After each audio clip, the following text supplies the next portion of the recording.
out of my way, please.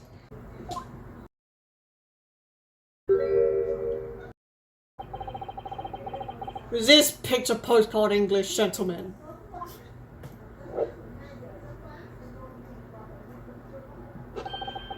Good day to you, ladies, gentlemen.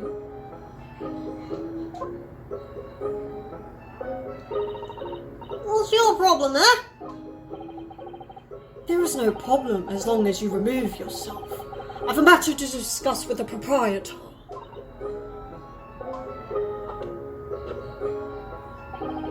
And if you intend to make a problem of it, I shall see you outside, little girl. The hiding you deserve. Look, ain't it obvious? I ain't done talking with them yet. If you think you're such a gent, you should know how to wait in line.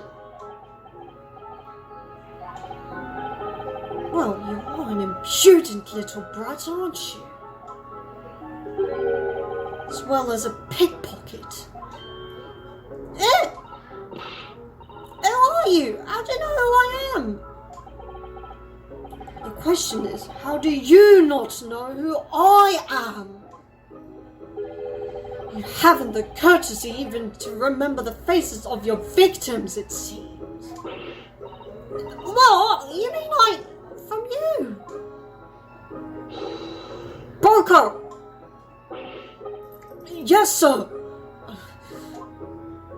It's rather hot in here, isn't it? I believe this filthy pocket thief has just redeemed an article from you now. Yes, the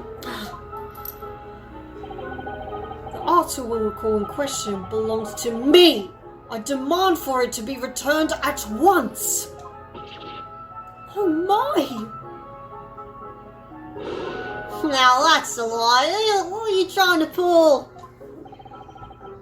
Give me back my overcoat, you wastrel, and needless to say, any music box discs too. Look, you won't have it. You just can't. It's me old man's. Well, it was. Now it's mine. Goodness, Mr. Naruhodo. This is a very awkward situation. I think perhaps we should hear both sides of the story in a little more detail.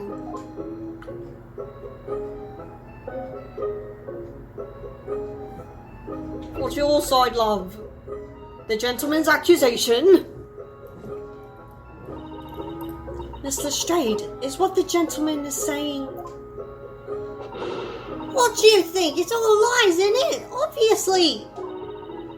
It's all my life. I ain't never laid eyes on that dandy before. Let's hear it now, you little ragamuffin. You stole it, didn't you? That ticket you brought in here just now. No, I swear to God. It was barely an hour ago. I was walking along the street, minding my own business, when this little gutterling ran into me. I knew at once what had happened. I've been robbed yet again, I thought to myself. Those wretched pickpockets. Yet again. Oh yes, as you can see, I'm a man of impeccable style. This isn't the first time I've been targeted by these backslum scoundrels. Now then, relinquish my overcoat.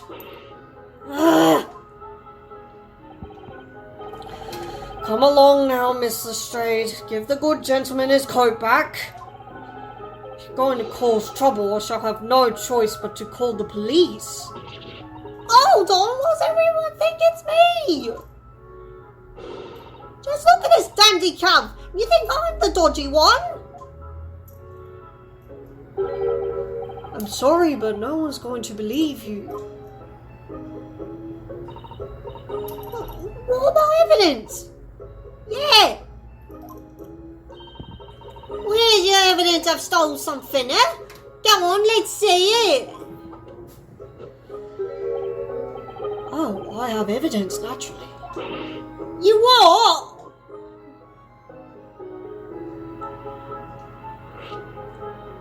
Evidence? Evidence that the article Miss Lestrade redeemed actually belongs to this gentleman. Of course. We need only consult Mr. Winterbank's ledger to know the truth. We'll be able to look up the name of the person who deposited the article in the first place. Yes, brilliant! I'm very sorry, but I'm afraid that won't be possible.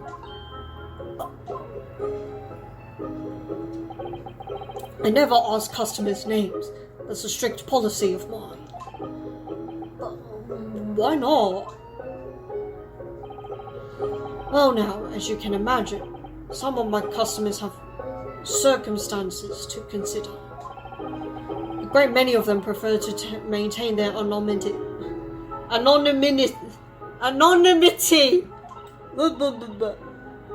see.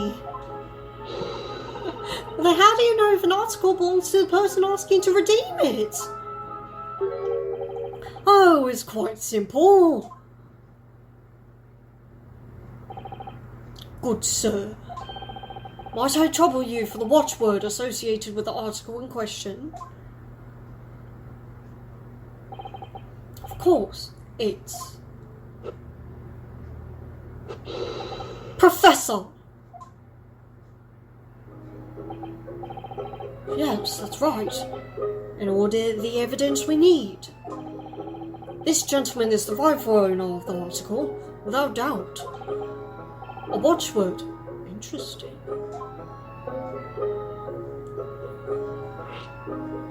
Watchwords. So, about these watchwords, Mr. Winterbank, as I just explained, I never ask customers when they deposit items with me. There are many reasons why certain customers would like to keep their activities secret. What are you doing now, Sholmes? That wasn't exactly a subtle glance at Mr. Sholmes now, was it?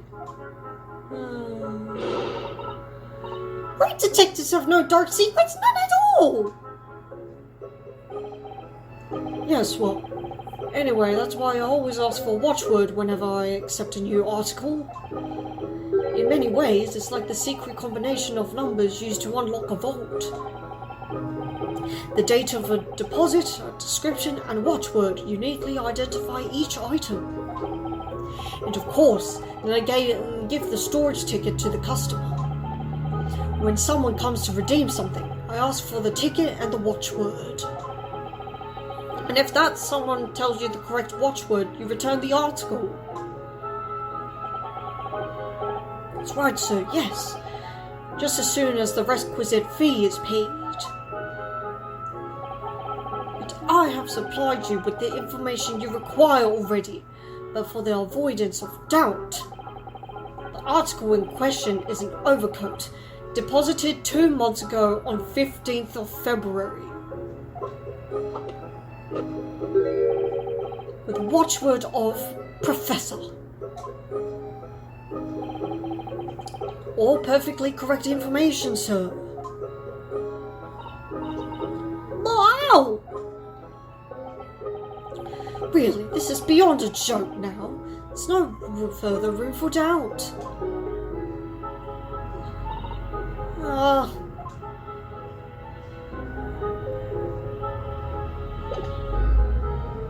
Oh dear. Alright, fancy pants.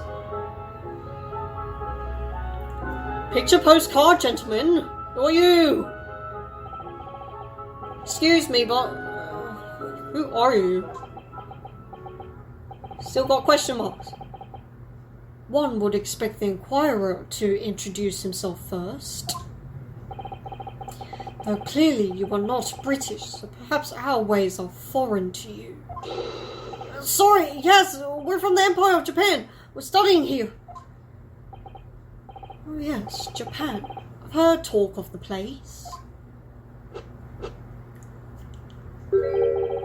Its inhabitants live on some fiery brown-coloured soup, dressed with exotic spices. What? You might be thinking of somewhere else. And what was that theatrical gesticulation about? Perhaps.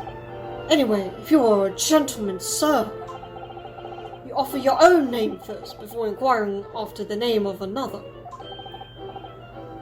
Of course, yes, I'm Yunosuke Naruhodo. I'm a lawyer. A student of law, really. My name is Susato Mikotoba. I am Mr. Naruhodo's assistant. I see. My name is Benedict. Yes, Eggert Benedict.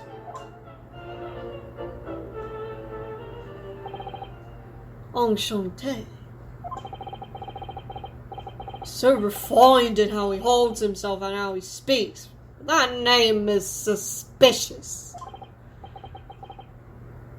Now, to the matter at hand.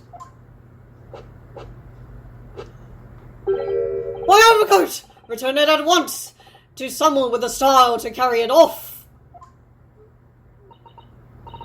Style? Doesn't look like something you'd wear. Every move he makes, every breath he takes. Can't stand watching him.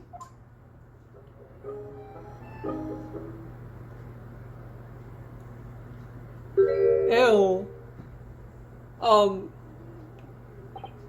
This is suspicious indeed. So let that be an end to the matter. And thank you for your custom, Mr. Eggert Benedict, sir.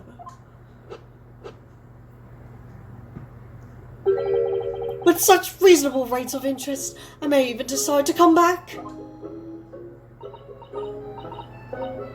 That's why I hate grown-ups. Just because I'm a diver, everyone thinks it makes me a liar. The contents of the coat pockets, if you please, broker. But of course, here's the disc for you.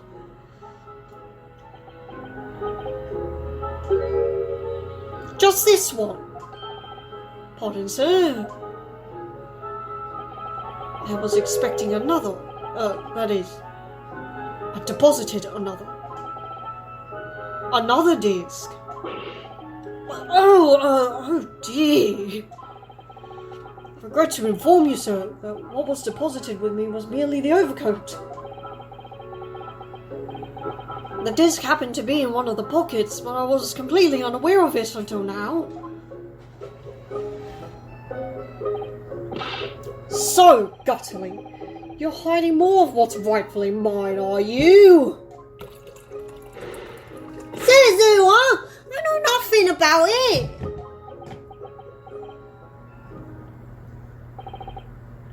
Very well. Then I shall bid you farewell. Say goodbye to style. Wait a minute, that disc is mine! What do you think you're doing, you little tramp? You've drawn blood, you filthy animal! Oh my, yes! There's blood on the disc! It's because of all those sharp little bumps. The man must have scratched his finger on them. I found it first, so I mean, it belonged to my old man! So you're not having it! Or you take it! Me? If I hang on to it, they'll have it off me again, so you keep hold of it. Mr. Straight, why is this disc so important to her? Or to anyone? What's going on here? You there, in the black livery. Speak for yourself, Marie. Hand that disc to me at once, please.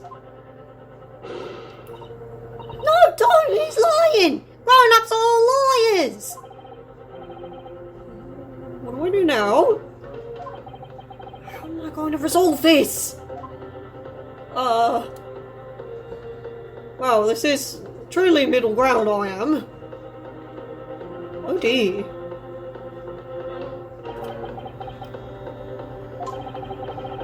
Look at those piercing eyes. He's clearly in no mood to talk. We have to do something quickly before this mysterious gentleman leaves to fetch the police or something.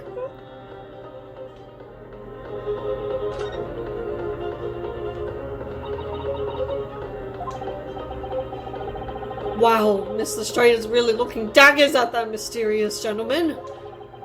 We need to do something to calm things down before she loses control and attacks him again. Oh gee. Mr. Winterbank, you got anything? Mr. Winterbank is clearly at a loss here. We have to do something about this before he reaches for the revolver off it. Oh. Uh-oh. We wouldn't want that, do we?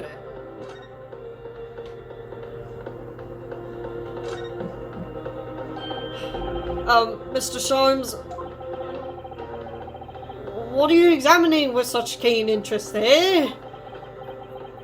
Do you enjoy a bowl of caramel, I see? Morose again, are we? So, you found me at last, Mr. Naruhodo. At last? Sorry? After that young pickpocket sent me on my way, I was forced to lurk in the shadows. Cruelly ostracized as the rest of you partook in the jovial atmosphere of fellowship. I had nothing to occupy my mind, but was too ashamed to let society see what my downfall had done to me. So feigning mock interest, I pretended to examine the tedious trinkets in this desolate place. Was, as you shrewdly observed, gnawing on the only friend I have left, the 7% solution of caramel. Pray, do you claim to understand the depths of my despair, Mr. Naruhodo? But how could you? I was so lonely, so desperately lonely. Why on earth didn't you rejoin the conversation? Things could have gone from bad to worse here, you know. Yes, I overheard much of your conversation. Or rather, in my craving for human contact, my ears devoured every word that was uttered. You really were sad, weren't you? Poor Mr. Sholmes, I simply feel awful for you. It would seem that my inferences are correct. Surely you're not about to tell us that you've solved the entire case once again? My dear madam, sometimes I wonder, will my genius for deduction to be commoditized? How much could I pawn it for?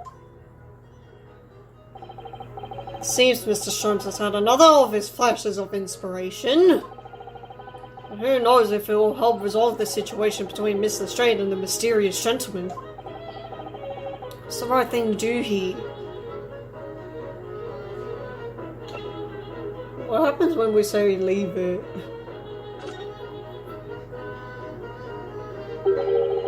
I don't know. If Mr. Sholmes starts one of his wild rambling deductions now, just fan the flames of this argument. I think it would be sensible to try something else. Mr. Naruhodo, what are you saying? I didn't say anything.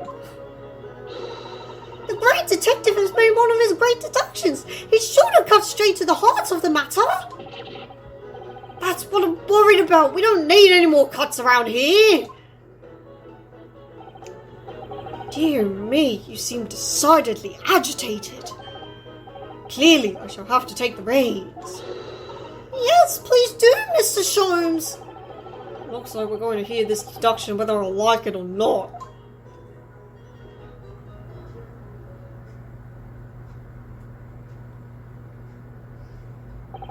The illusion of autonomy. Well, Miss Lestrade, it would appear you find yourself in something of a predicament.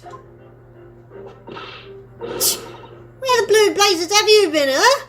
You kicked him out, I believe. Pardon? The lady's in trouble. A true gent's supposed to be there to help. Straight away, not an hour later. Harsh.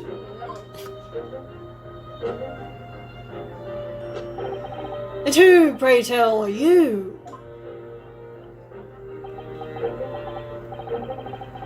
Mr. Eggert Benedict.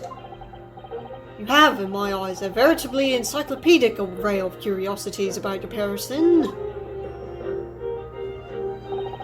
Nevertheless, there are two immovable conclusions I have drawn. I beg your pardon. The first is this. The true reason for your visit to this pawnbrokery today is something you have not yet revealed. And the second is this. Considerable crime is in contemplation. One you will orchestrate with intent to steal a vast sum of money. Well, Mr. Benedict, what say you to my deductions? He's turned as white as a hard-boiled egg. Like his name. It seems that once again Mr. Shops has made a flawless deduction.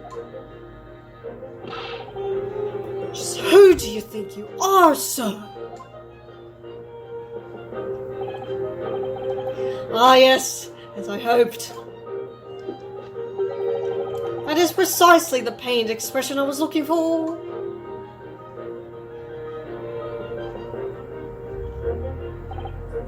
So, shall we begin?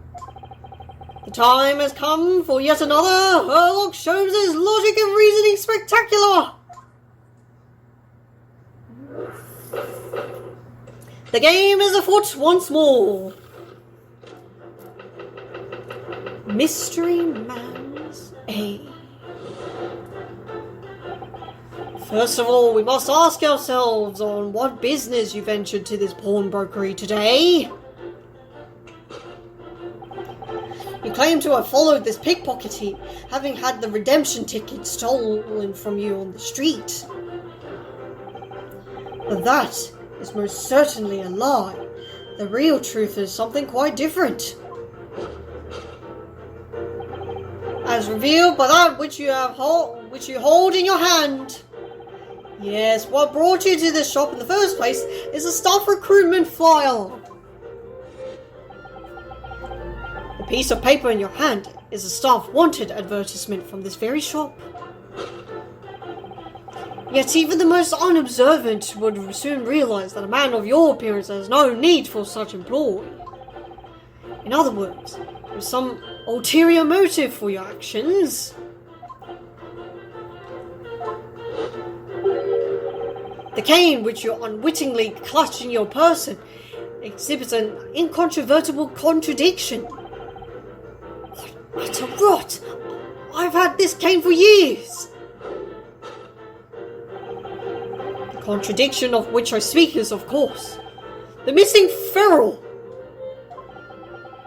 The end of any walking cane would be terminated with a metal ferrule to protect the wooden tip. And yet, detailed analysis shows the wooden tip of this stick to be utterly bare. Whatever. Therefore, there is only one conclusion. The rod that you hold in your hand, which appears to be a walking cane, is in fact no cane at all.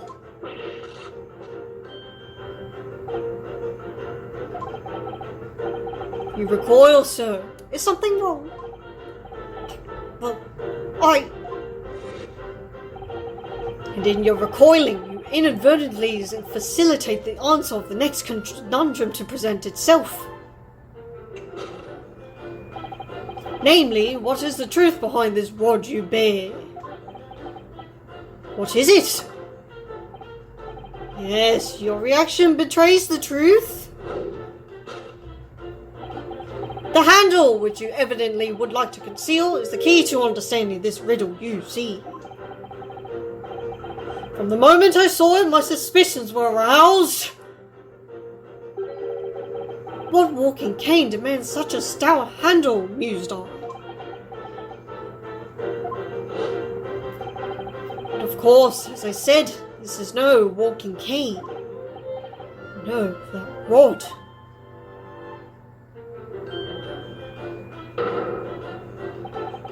It's the broken handle of a shovel. Are you insane? Now, having determined this undeniable truth, the conclusion is all too clear. Your motive for coming here, sir, was to take employment at this establishment in order to excavate the ground beneath the premises. The calculated crime you have conceived, sir. A wickedly calculated crime. To tunnel underneath the pawnbrokery? What does that have to do with employment? Oh wait, no, with the bunker. Great crime! Now, Mr. Benedict, let us continue. For we must expose the details of this elaborate crime you have in the planning. This is utterly absurd. You suggest that a gentleman, intend to excavate the ground beneath this pawnbrokery with a broken shovel. What on earth do you propose I could expect to find there? Some long-forgotten treasure, I suppose. Save for such a fanciful theory, what possible reason could I have to do as you say? Oh, but there is ample reason, my good sir. As you are only too well aware, Mr. Benedict. Ah, and your furtive glance is more telling than I could have hoped. What? Let us consider what would motivate a man to infiltrate a shop such as this and covertly dig beneath its floor. The answer is revealed by the council notice on the counter to which your eyes were inadvertently drawn. This letter gives notice of public works to be carried out in the local area. According to the enclosed plan of the upcoming sewage room works. Beneath this shop runs a sewer that adjoins another, one that runs under the bank on the opposite side of the road. This madness has entered the sewers now, has it? By excavating the ground beneath our feet, we would gain access to the waterway. It flows in very close proximity to the great vault of the Financial Institute opposite. What are you? In summary, sir, you devised a master plan to pull off an elaborate bank robbery by dint of the underground tunnels. Master plan! Which brings us at last to the final chapter of this lurid scheme. With what plunder did the thief hope to make off from the ground vault of the bank? Are you quite serious? Having consulted with Scotland Yard some days ago, I happened to know the answer. But naturally, the answer is no secret to you, is it, Mr. Benedict? I have no idea what you're talking about. Allow me to present a rather interesting piece of evidence. You see, this picture postcard tells us all we need to know. A postcard of the Great Exhibition. I'm afraid you've quite lost me. Currently in the final stages of preparation, the Great Exhibition will soon be underway. The government has provided extra funds to complete its centerpiece, the Crystal Tower. funds that currently sit in the vault of the bank on the other side of this road. Pardon? Yes, the considerable crime you have been contemplating. It's the theft of that which sits in the vault of the bank, the special reserve funds for the great exhibition. Of course, that is top secret police information, so keep it under your hat, please. To steal the great exhibition's reserve funds. By way of underneath the pawnbrokery, apparently. Thus concludes Sherlock Holmes's great deduction. This pawnbroking puzzle.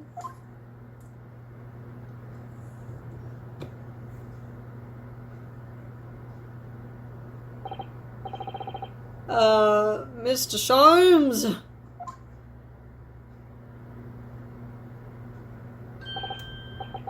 Well, Mr. Naruhodo? An impressively upbeat deduction for a detective racked with loneliness, would you not agree? Was it true about what you said about the bank over the road and what it has in its vault?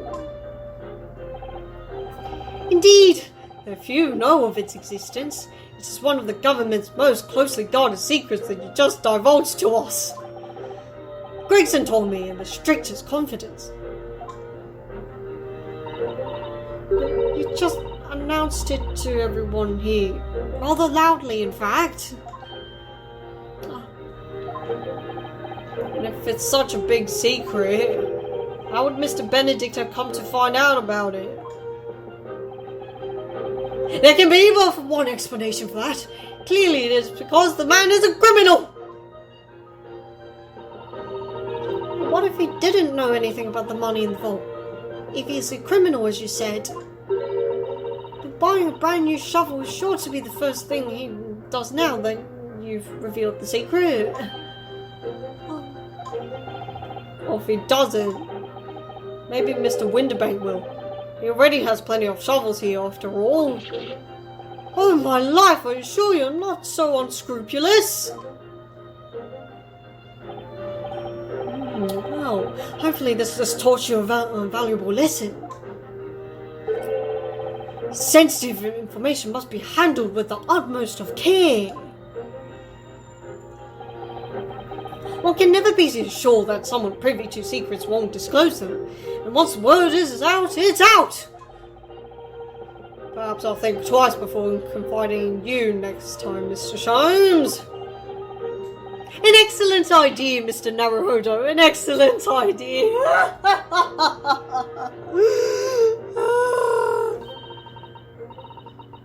Well then, Mr. Naruhodo, you know what to do, I'm sure. Yes. Let's listen to that great deduction again, see if we can massage it into shape. Very well then, let's start once more from the beginning. All together now! Sherlock Holmes's magnificent logic and reasoning spectacular.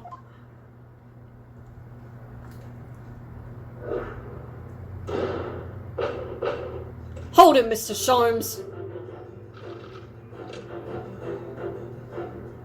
Is that so?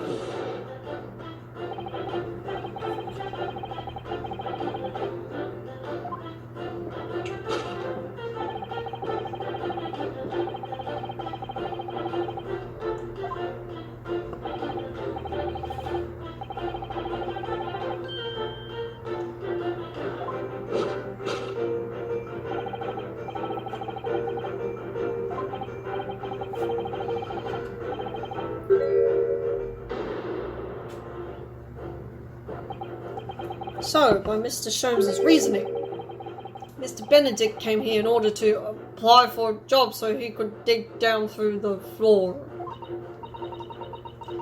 Yes, in an attempt to tunnel into the sewers to gain access to the money in the vault of the bank across the road. But he wouldn't get very far with a broken shovel, would he? I think it's fair to say his motives lie elsewhere. Question is, where? What did Mr. Benedict here at this... What did bring Mr. Benedict here at this particular point in time? is the staff recruit. So it's not that. It looks well off. So we've just... Is he hiding something behind his back? I can't see. Oh my god. Oh my gosh, this is always so difficult to navigate. Shoot, oh what? Scribbled writing?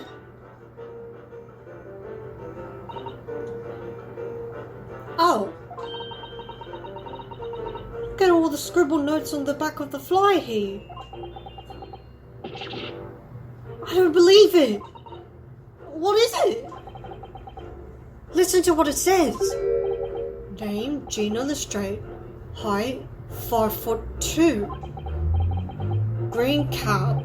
Scruffy waistcoat. Grubby white shirt. Blue satchel. Ragged. Detailed description of Miss Lestrade. Goodness! There's even a sketch of her, hat and all. Although, if he showed it to her, she'd fire that smoke grenade launcher in his face for sure. Look, the details of this shop have been written down here too. Winterbank's Pawnbrokery, Baker Street. Redemption deadline 15th of April. What's today? Today's date! Why would Mr. Benedict have all that information scrawled on the back of that piece of paper? What's that? I was curious. Take that! Who gave you that information? Yes, what brought you to this shop in the first place is the info about Miss Lestrade. Quite so, my dear fellow. It would appear that the writing and sketch on the reverse of the flyer pertain to the pickpocket, Miss Lestrade, and to Mr. Winterbank's pawnbrokery here. Ah! You originally told us that you had merely given chase after Miss Lestrade stole the redemption ticket from you. But that, sir, is a thinly veiled lie. Paper thin. It's the information on the back of the flyer that led you here today, by which I mean here, to Winterbank's pawnbrokery, and today, the redemption deadline of that overcoat. So you waited outside for the young girl matching the description you have written down to arrive? Huh. You have gone to some lengths to hide the reason for your pursuit of Miss Lestrade. In other words, there is some ulterior motive for your actions. The cane, which you unwittingly clutch in your person, exhibits an incontrovertible contradiction. Utter rot! I've had this cane for years! The contradiction of which I speak is, of course, the missing ferrule. What's a ferrule? If I'm even pronouncing it right. It's a metal cap commonly found on the end of the cane, Mr. Nuddlehuddle. The bit that makes the nice clanking sound on the pavement. Yes, exactly. And Mr. Sholmes is right, it appears to be missing on this cane. It doesn't actually look broken, does it? It doesn't. The gentleman certainly did recoil when Mr. Sholmes identified the cane as suspicious. In other words, something secret about the cane that Mr. Benedict would rather we don't know. The initialing. What's AG all about? Look here, Mr. Subtle. Some letters on the handle. These must be initials, I think. In the West, it's customary for people to engrave their belongings with the first letters of their names. I thought it was a brand, but that too. So, Herlock Sholmes would be HS, you mean? That's right. An initial on this cane, obviously. AG. Why does it feel it's not quite right? Shouldn't you be EB? Dubious.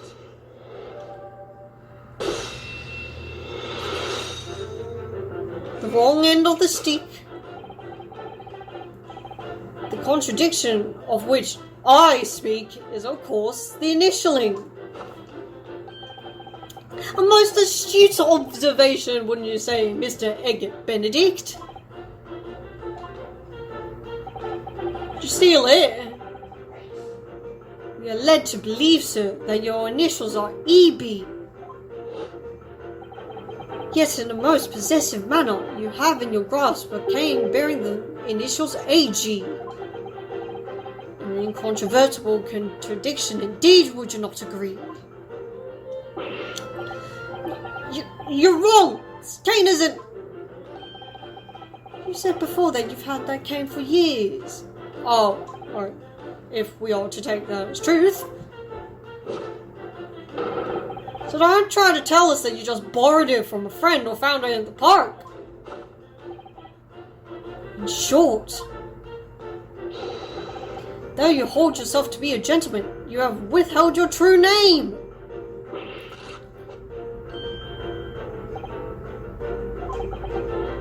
You recoil, sir. Is something wrong? What are you? And in your recoiling, you inadvertently facilitate the answer of the next conundrum to present itself. Namely, what is the truth behind this rod you bear?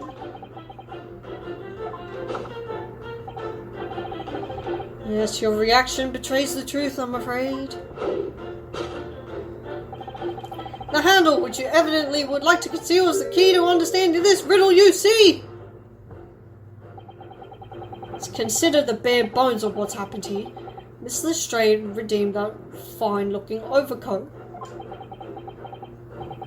And now a mysterious man has appeared, introducing himself with a fake name, and claiming that the overcoat belongs to him. But we know that he actually identified Miss Lestrade from a written description, which suggests that everything else he's told us is untrue. So what we need to do here is somehow prove that the overcoat cannot possibly belong to him.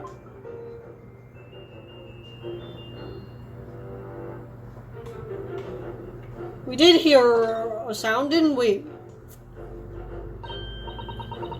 The seam on the shoulder there is coming apart, look! So it is. Do you know, a moment ago when Mr. Benedict was surprised by something that was said, I thought I heard him make a rather strange noise.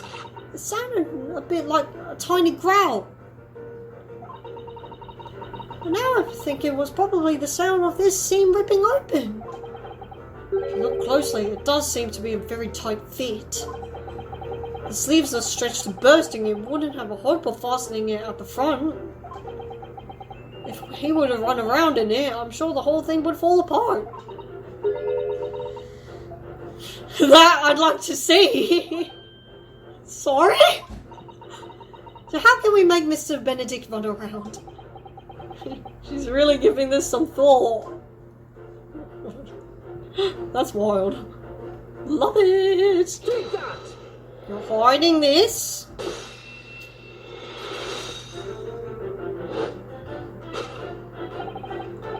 The split seam, which you evidently would like to conceal, is the key to understanding this riddle, you see. Yes, because the overcoat is rather obviously a poor fit. Having forced it over your broad shoulders, the seam is already breaking apart. Suspicions were aroused from the outset. When you so boldly lied about your name and so boldly waylaid this pickpocket. Ah! This catalogue of untruths has all been for one very specific purpose. Are we still going to say digging? To steal the article that the young girl redeemed from Mr. Winterbank.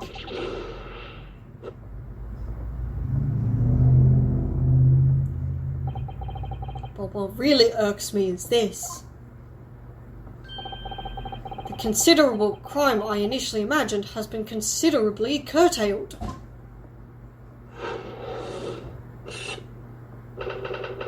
To abscond with a redeemed item. So what of this second conclusion?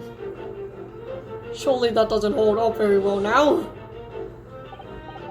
Now, Mr. Benedict, let us continue. For we must expose the details of this elaborate crime you have in the planning. Taking off with another person's items. This is utterly absurd. You can't wiggle your way out of this one, mate. You suggest that I, a gentleman, designed a wheeze to fill some tawdry article of pawnage? Have you forgotten that I redeemed the article in the proper manner using the watchword?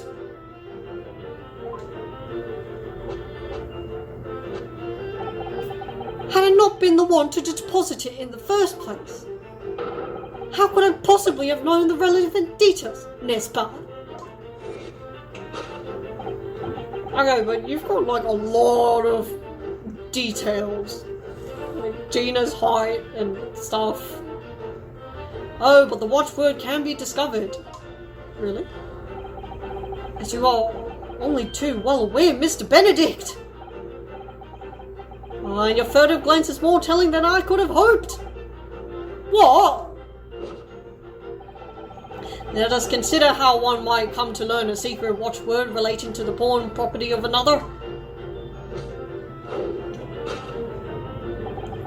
The method is revealed by the council notice on the counter to which your eyes were inadvertently drawn. The direction of the deduction must change rather dramatically now, I think. No more talk of tunneling into the sewers. Which is a pity because it all sounded rather exciting.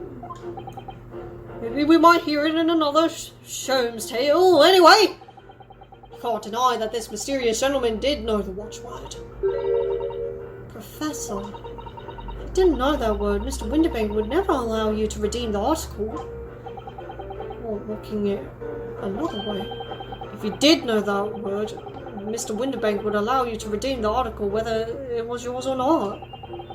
So the question is, could this gentleman have found the watchword out somehow? Something out in the open? Well, surely not you. Old lamp. I can't investigate that. Notelet. Was it written? Look at this, Mr. Suttle. It appears to be a memo that Mr. Winterbank has scribbled to himself. Let's see, what does it say? Professor!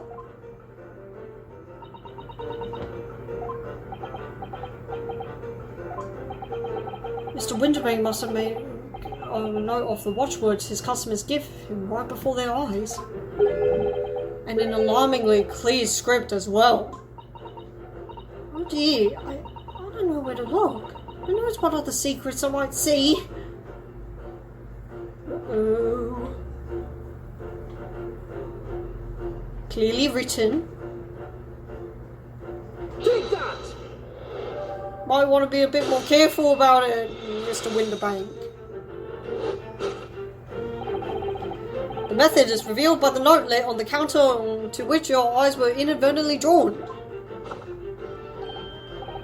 Yes, the broker here follows the same procedure whether a customer comes to redeem an article. He asks the customer for the watchword and notes down the response uttered on a notelet he has to hand. Then he consults his ledger and confirms whether or not the watchword matches that of the article in question. I would expect nothing less of a diligent pawnbroker. But his diligence clearly has its disadvantages. What are you talking about? It is increasingly apparent that you were present in this shop before your accusation against Miss Lestrade.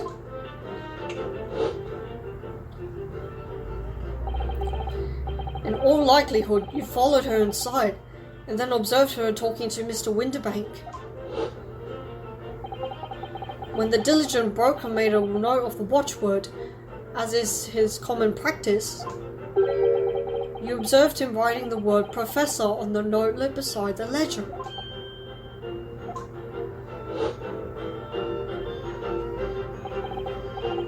And that, sir, was the master plan you devised to steal the pawned article from the young Miss Lestrade.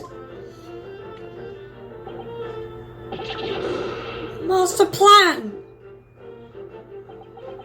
Which brings us at last to the final chapter of this lurid scheme. Why would you go to such lengths to redeem that particular article of this pawnbroker? Are you quite serious? For an ill-fitting overcoat hardly seems to justify the effort, much less a worthless music box disc.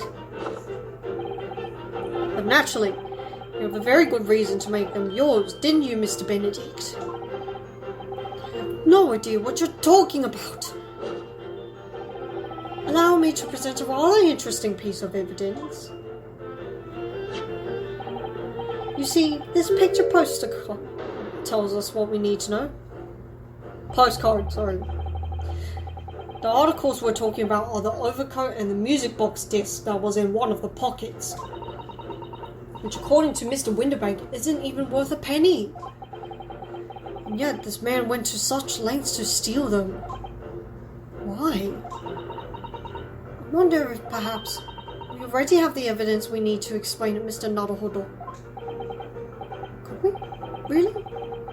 We better have a thorough look through all the evidence we've collected so far. Well... my armband! Well, not my armband, but what spectacularly contrived logic led you to this mindless conclusion? It's supposed to be a logic of reasoning spectacular, so I thought I'd contribute to the show. This is my show, Mr. Naruhodo. Kindly perform any particular experience on your own stage. Sorry?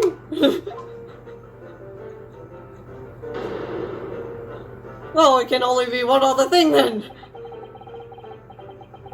This man has used some fairly high-handed measures to try to get his hands on the overcoat and the disc. He certainly doesn't want either of their monetary value, though. Still, it must be of value somehow to someone. It's the last piece of this puzzle. Better have another look through the evidence and see if there are any clues hiding. Alright. He wanted his hands on this. For some bizarre reason. What? Hold on. Oh shoot, did I not? Shoot, wait, I think I forgot to investigate actually. Didn't occur to me. The bloodstain. Wait, I think this is most opportune actually. Look at the little bumps on the disc, they're so tiny. Yes, the protrusions are called pins, and they pluck the teeth of the comb to make notes. Make sure I write that right. And just on the edge, there's a small amount of blood. Yes, the blood of the mysterious Mr. Benedict. When Mr. Stray tried to grab the disc from him, the pin scratched his fingers, it seems. Rather strongly. Like when you're grating some daikon radish and accidentally catch your finger. Ouch, just thinking about it hurts. Puts me off eating radish. Let's see if there's anything more. No, probably not. It's all just pins and one of these holes are. And we flip it.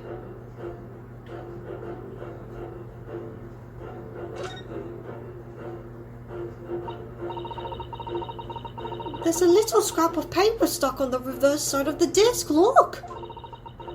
And a scribbled word or two. Looks like somebody's name. An all too familiar name, I must say. For McGilded. McGilded? It couldn't be... What it is, Mr. Naruhodo? A name I shall never forget for as long as I live. But why? Why is his name on this? We had to update. Alright. Well, thank you, game, for reminding me with a penalty. My bad. What was your intention, Mr. Naruhodo? Just following the natural progression of the deduction. Sometimes truth hurts. The truth is, you do not have a turn for observation or deduction. Did that hurt? Yes, a lot. Honestly, that was not my intention. Okay, I think this is the same text. My bad. I didn't mean for that penalty. But yeah, hopefully this is right now. We've updated it. Updated evidence. Jeez. Something related to McGilded. You see, this music box disc tells us all we need to know. What's that? On the back? It reads, for McGilded.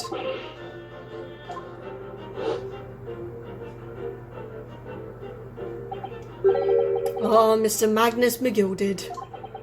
The unfortunate philanthropist who perished in curious circumstances at the Old Bailey only 2 months ago. A prominent man in London, though his loan-mongering demonstrated a distinct lack of scruples. So, you're an associate of his, are you? Or perhaps a subordinate? Mr. McGilded was a man of unusually small stature. In fact, he was precisely the right size for that overcoat that you've squeezed yourself into. Ah. Your true identity remains shrouded in mystery, Mr. Egget Benedict. But the final conclusion here is crystal clear. The reason you came to this pawnbrokery today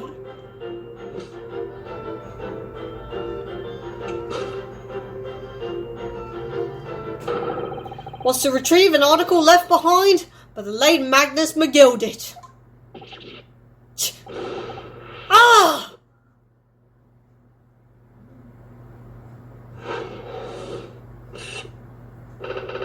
To acquire an item deposited by Mr. McGilded. What does Jana have to do with all this then? My gosh. Okay, well, I'm only left with more questions. What is this now?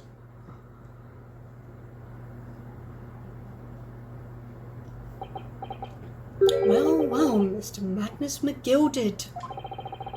Not a name I expected to hear in these circumstances. Nor I. Mr. Sholmes, I'm afraid there's something very troubling on my mind. Pray tell, Miss Susato. Well, according to what Mr. Winterbank told us earlier, today was the final day on which the code could have been redeemed, was it not? Yes, ma'am, that is correct. Today would be precisely 2 months since it was first deposited. Today is 15th of April, so 2 months ago today would have been 15th of February, so that's right. It's all carefully recorded in my ledger. Deposited at 10:30 p.m. I see. What? But that suggests... Yes, 15th of February. It's precisely the day which the omnibus murder took place. 10:30 in the evening. It's precisely the time which the terrible events were unfolding. Suggestive is not the word. It would seem the matter is entirely beyond coincidence.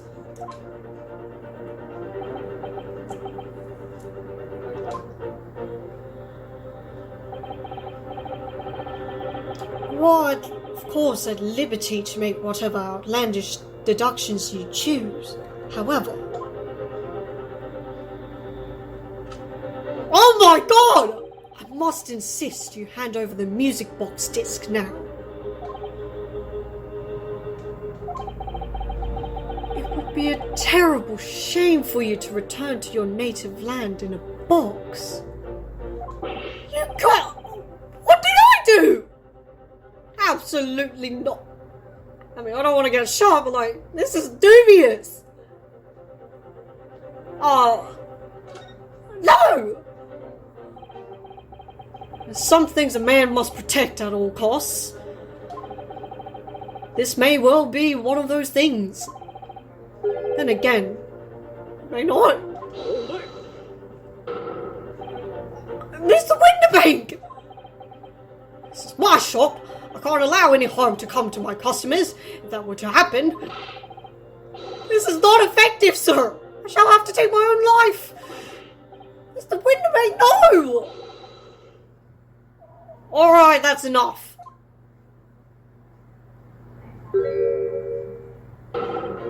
Inspector Gregson! Inspector? That's right, Sunshine. The alarm was raised on one of our dedicated emergency lines. So we got here as fast as we could. Now, what's this all about, eh? Oh, praise be! You're here at last! I was moments away from forfeiting my own life in my very own establishment!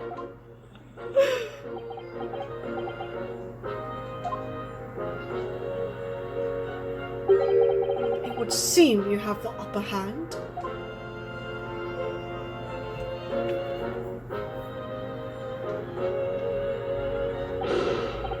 Right, you lot have some explaining to do. I don't appreciate being bothered with some petty argy-bargy. Petty? Mr. Winterbank very nearly met him with his end. Yeah, by his own gun as far as I can tell. Oh dear. The whole of Britain could meet with its end if I don't get to the bottom of the case I'm supposed to be working on. What on earth is the case, Inspector? Spare no detail, Gregson. I might have said a little too much. No matter, it's nothing to do with you lot. Anyway, sir, you're going to have to come with me down to the station. But of course, Inspector.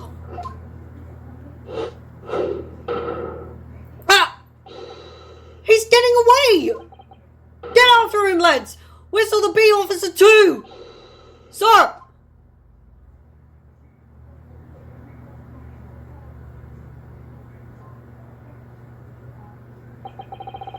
There's been a spate of thefts at pawn shops around here recently.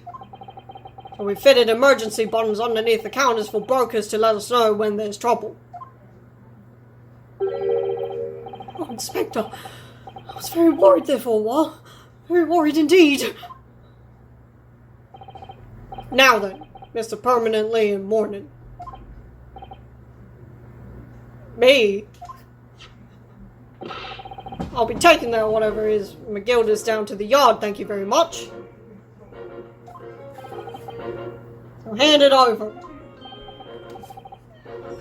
Sure. No, don't give it to him. It's mine, that is, mine. Sorry, miss. Anything belonging to McGilda has to be taken in as evidence now. For what? As evidence? If the police demand something as evidence, my dear fellow, we have no choice but to capitulate.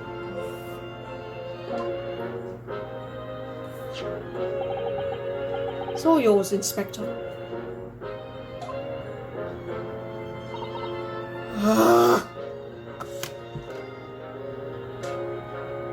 Excuse me, Aberdeen.